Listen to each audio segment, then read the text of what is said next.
ఇది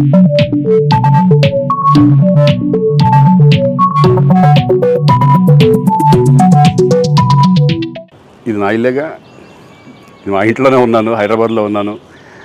సో నేను విన్నాను పొద్దున్నుంచి, నాకు ఫోన్లు రావడం జరిగింది. నేను కూడా వీడియో క్లిప్ చూశాను. మన మీడియా మిత్రులు చాలామంది నన్ను అడిగి క్లారిఫై చేసుకున్నారు. వాళ్ళ దాంట్లో రాలేదు నాకు తెలిసి.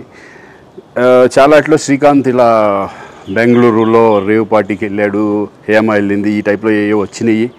ఏదో నాకు నవ్వు వచ్చింది. ఇంట్లో వాళ్ళందరూ నవ్వుకున్నాం. ఇదేంటిది, మొన్న ఏమో విడాకులు ఇచ్చి పిచ్చేశారు నా భార్యతో, ఈరోజేమో రేవ్ పార్టీలకి వెళ్ళాడు అని వచ్చేసినాయి. కానీ ఒకటి, వాళ్ళు కొంచెం తొందరపడ్డంలో ఇది లేదనిపించింది. ఎందుకంటే వాడెవడో, అతను ఎవరో కానీ కొంచెం నాలాగా ఉన్నాడు. వాడు కొంచెం ఇలా కప్పుకొని, అది గెడ్డం ఉంది, బట్ ఇప్పుడు గెడ్డం నాకు లేదు అని, బట్ గెడ్డంతో నేను షాక్ అయ్యాను. ఇదేంటిది నాలాగా ఉన్నాడు ఏంటి అని నేనే షాక్ అయ్యాను. సో దయచేసి ఎవరు నమ్మొద్దు. ఎందుకంటే రేవ్ పార్టీలకి వెళ్ళే కల్చర్ నాది కాదు, పబ్ కల్చర్ మనిషిని కాదు నేను.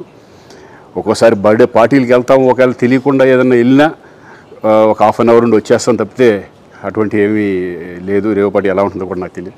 సో దయచేసి ఎవ్వరూ ఈ విషయాన్ని నమ్మొద్దు. హ్యాపీగా నేను హైదరాబాద్లో ఉన్నాను, మా ఇంట్లోనే. ఇప్పుడు మా ఇంట్లో నుంచే నేను ఇది చేస్తున్నాను.